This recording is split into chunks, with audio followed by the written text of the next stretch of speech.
ఒక రాష్ట్రానికి మంత్రి సభలు, సమావేశాలు, అధికారులతో సమీక్షలు, ప్రెస్ మీట్లు, ప్రతిపక్షాల విమర్శలకు కౌంటర్లు, తినేందుకు కూడా సరిగ్గా సమయం దొరకనంత బిజీగా గడిపే ఆయన చేతులు నిజంగా అద్భుతమే చేశాయి.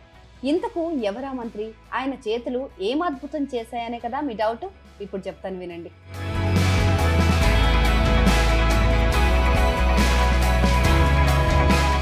విద్యార్థి నాయకుడిగా ఉద్యమాలు చేసి, లెక్చరర్గా పాఠాలు చెప్పి, అక్కడి నుంచి రాజకీయ నాయకుడిగా మారి మంత్రి స్థాయికి ఎదిగిన ఏ దశలోనూ తన మూలాలను మాత్రం మర్చిపోకుండా ఇప్పటికీ వ్యవసాయం చేస్తూ అద్భుతాలు సృష్టిస్తున్నారు ఆంధ్రప్రదేశ్ రాష్ట్ర జలవనరుల శాఖ మంత్రి నిమ్మల రామానాయుడు. ఒక రాష్ట్రానికి మంత్రిగా వ్యవహరించడం అంటే ఆషామాషి విషయమేమీ కాదు. అటు తన నియోజకవర్గాన్ని, ఇటు తనకు కేటాయించిన మంత్రిత్వ శాఖను, మరోవైపు తననే నమ్ముకున్న క్యాడర్ను, ఇంకోవైపు రాష్ట్ర రాజకీయ పరిస్థితులను, ఇలా అన్నింటినీ సమన్వయం చేసుకోవాల్సి ఉంటుంది. ఇన్ని పనులతో ఊపిరాడనంత బిజీ షెడ్యూల్ ఉన్నప్పటికీ రామానాయుడు మాత్రం తనకెంతో ఇష్టమైన వ్యవసాయాన్ని మాత్రం నిర్లక్ష్యం చేయట్లేదు. ఎన్ని పనులున్నా సరే ప్రజలకు దగ్గరవుతూ సీఎం చంద్రబాబు చేత శభాష్ అనిపించుకుంటున్న నిమ్మల అంతే ప్రాధాన్యతను తన పొలంలో ధాన్యం పండించేందుకు కూడా ఇస్తూ అద్భుతాలు సృష్టిస్తూ ఆశ్చర్యపరుస్తున్నారు. అందుకు నిదర్శనమే ఆయన పండించిన పంట దిగుబడి.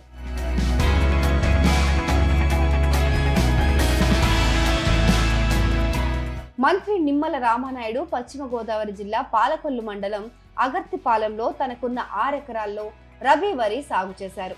వరి PR 126 రకాన్ని సాగు చేయక ఎకరానికి 65 బస్తాల దిగుబడి వచ్చింది. అంటే మొత్తం 6 ఎకరాలకు గాను మొత్తం 390 బస్తాల దిగుబడి వచ్చిందంటే మామూలు విషయం కాదు.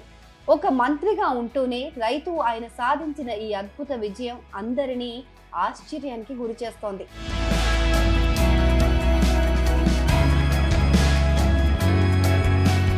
నిజానికి నిమ్మల రామానాయుడు ఒక రైతు కుటుంబం నుంచి వచ్చినవారు. వ్యవసాయం పట్ల ఆయనకున్న అవగాహన, అనుభవమే ఈ దిగుబడికి ఎరువు.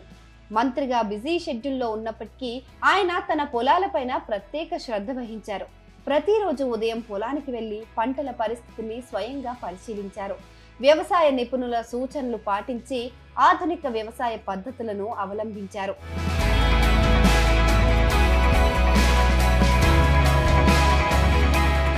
ఈ విజయం కేవలం రామానాయుడు వ్యక్తిగత విజయమే కాదు, ఇది రాష్ట్రంలోని రైతులకు ఒక స్ఫూర్తిదాయకమైన ఉదాహరణ. సరైన ప్రణాళిక, శాస్త్రీయ పద్ధతులు పాటిస్తే ఎలాంటి పంటల్లోనైనా అధిక దిగుబడి సాధించొచ్చని ఆయన నిరూపించారు. ఈ విజయం ద్వారా రామానాయుడు రైతుల పట్ల తనకున్న అంకిత భావాన్ని, వ్యవసాయం పట్ల తనకున్న మక్కువను మరోసారి చాటుకున్నారు.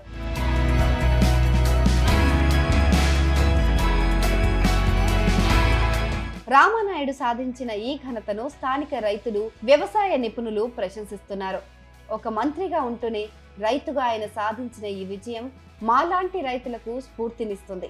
ఆయన మాకు ఆదర్శం అని రైతులు అంటున్నారు. రామానాయుడు విజయం రాష్ట్రంలో వ్యవసాయ రంగానికి కొత్తగా ఊపిరినిస్తుందని వ్యవసాయ నిపుణులు భావిస్తున్నారు.